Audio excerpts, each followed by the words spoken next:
কোনো রেখার ঢাল দ্বারা আমরা আসলে কি বুঝি? কোনো রেখার ঢাল দ্বারা সেই রেখা কতটা খাড়া বা কতটা ঢালু তা নির্দেশ করে। যেমন আমরা যদি দুটো রেখা অঙ্কন করি, সবুজ আর নীল রেখার মধ্যে কোনটা বেশি খাড়া? নীল রেখাটা। তাহলে দেখা যাবে যে নীল রেখার ঢাল সবুজ রেখার চেয়ে বেশি হচ্ছে। আমাদের এই নীল রেখার ঢাল যদি হয় M1 এবং সবুজ রেখার ঢাল যদি হয় M2, তাহলে M1 is greater than M2। তাহলে আমরা সাধারণভাবে বলতে পারি যে যেই রেখার ঢাল যত বেশি সেটা তত বেশি খাড়া। তো এতক্ষণ তো গেল রেখার ঢালের ধারণা, কিন্তু রেখার ঢালের একটা সুস্পষ্ট সংজ্ঞা আছে।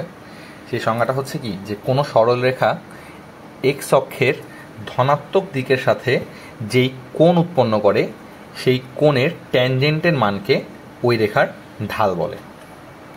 তাহলে কোনো একটা সরল রেখা এক্স অক্ষের ধনাত্মক দিকের সাথে যে কোণ উৎপন্ন করবে, যেমন এখানে আমরা একটা সরলরেখা দেখতে পাচ্ছি এবং এই সরলরেখাটা এক্স অক্ষের ধনাত্মক দিকের সাথে এখানে যদি থিটা কোণ উৎপন্ন করে, তাহলে এই রেখাটার ঢাল হবে, ঢালকে আমরা সাধারণত এম দ্বারা প্রকাশ করি, তাহলে এই রেখাটার ঢাল হবে ট্যান থিটা। কোনো একটি রেখা যদি এক্স অক্ষের ধনাত্মক দিকের সাথে 30 ডিগ্রি এবং 135 ডিগ্রি কোণ উৎপন্ন করে, তাহলে সেই রেখাটির ঢাল কত হবে? তো এখানে দুইটা কেস চলে আসতেছে। ফার্স্ট কেসে এই রেখাটা এক্স অক্ষের ধনাত্মক দিকের সাথে 30 ডিগ্রি কোণ উৎপন্ন করে, তাহলে তার ঢাল m equal to tan 30 degree, আর ট্যান 30 ডিগ্রির ভ্যালু হচ্ছে 1/√3। তাহলে এটাই হচ্ছে আমাদের রেখার ঢাল।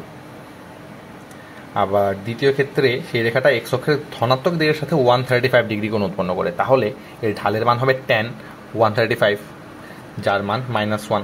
তাহলে দ্বিতীয় ক্ষেত্রে রেখার ঢালের মান -1 এবং প্রথম ক্ষেত্রে রেখার ঢাল 1/√3।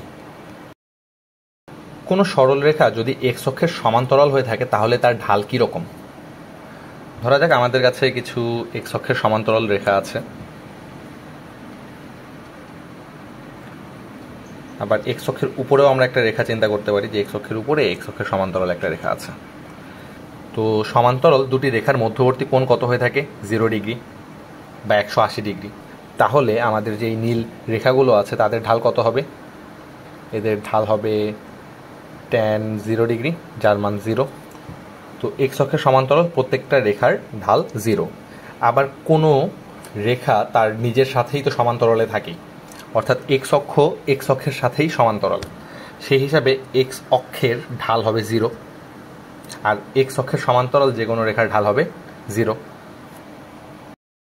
এখন কোন সরল রেখা যদি ওয়াই অক্ষের সমান্তরাল হয়ে থাকে, যদি সরলরেখাটা ওয়াই অক্ষের সমান্তরাল হয়ে থাকে, তাহলে ওয়াই অক্ষের সাথে এই সরলরেখা কত কোণ উৎপন্ন করে? তাহলে এক্স অক্ষের ধনাত্মক দিকের সাথে এই সরলরেখা কত কোণ উৎপন্ন করে? 90 ডিগ্রি। তাহলে এই রেখাগুলোর ঢাল কত হবে? এদের ঢাল হবে ট্যান 90। কিন্তু ট্যান 90-র মান কত? ট্যান 90-র মান তো হচ্ছে অসংজ্ঞায়িত। এই অসংজ্ঞায়িতকে আমরা অনেক সময় প্রকাশ করি কীভাবে? 1/0 আকারে। তো ওয়াই অক্ষ তো তার নিজের সাথে সমান্তরাল, সেই হিসেবে ওয়াই অক্ষের ঢাল তাহলে অসংজ্ঞায়িত। ধরা যাক দুটা বিন্দুর স্থানাঙ্ক আমাদের দেয়া আছে, x1 y1 এবং x2 y2। এখন এই দুটা বিন্দু যদি আমরা যোগ করি তাহলে একটা সরলরেখা পাচ্ছি, বা এমন একটা সরলরেখা পাচ্ছি যা এই দুটা বিন্দুতে অতিক্রম করে। তাহলে সেক্ষেত্রে এই রেখাটার ঢাল হবে কোটিদ্বয়ের পার্থক্য, অর্থাৎ y1 - y2 ডিভাইডেড বাই ভুজদ্বয়ের পার্থক্য x1 - x2। এখন কোনটাকে আমরা y1 ধরবো কোনটাকে y2 ধরবো এটা একেবারেই ম্যাটার করে না, আর তাই আমরা এটাকে লিখতে পারি y2 - y1 divided by x2 - x1। এখন 1, -3 এবং -4, 2 এই দুটা বিন্দু দিয়ে অতিক্রম করে এমন একটা রেখার ঢাল নির্ণয় করতে হবে। তাহলে ঢাল এম ইকুয়াল টু কি? কোটিদ্বয়ের অন্তর।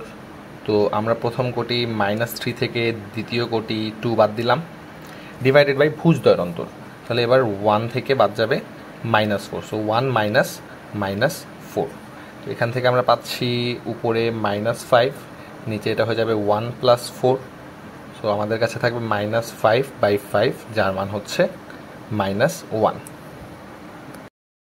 সরলরেখার খুবই পরিচিত একটা ফরম্যাট y = mx + c।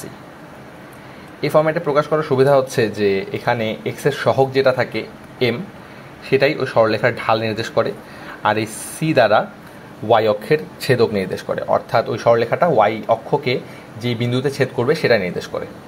ধরা যাক আমাদের কাছে একটা রেখা দেওয়া আছে y = -2x + 3। তাহলে এখান থেকে আমরা কি বলতে পারবো যে এক্সের সহগ হচ্ছে -2, তাহলে এটাই হবে আমাদের ঢাল, অর্থাৎ এই সরলরেখার ঢাল হচ্ছে -2। এখন আমাদের কাছে সরলরেখার সাধারণ সমীকরণ ax + by + c = 0 দেওয়া আছে। তো এখান থেকে আমরা রেখার ঢাল নির্ণয়ের একটা সূত্র বের করতে চাচ্ছি। আমরা জানি যে কোনো একটা সরলরেখাকে যদি y = mx + c এই ফর্মেটে আনা যায়, তাহলে এক্সের যে সহগ সেটাই হচ্ছে তার ঢাল নির্দেশ করে। তো এখন আমরা চেষ্টা করি যে এই সরলরেখার সাধারণ সমীকরণ ax + by + c = 0 এটাকে আমরা সামহাও y = mx + c এই ফর্মেটে নিয়ে আসতে পারি কিনা। তো এটা আনার জন্য আমরা কি করতে পারি যে y ছাড়া বাকি টার্মগুলোকে অন্য পাশে নিয়ে যাই। এখন y এর সহগ 1 করার জন্য আমরা উভয় পাশে b দ্বারা ভাগ করে দিই। তাহলে আমাদের কাছে থাকবে y = -ax - c divided by b, বা এটাকে আমরা লিখতে পারি y = -a/bx - c/b।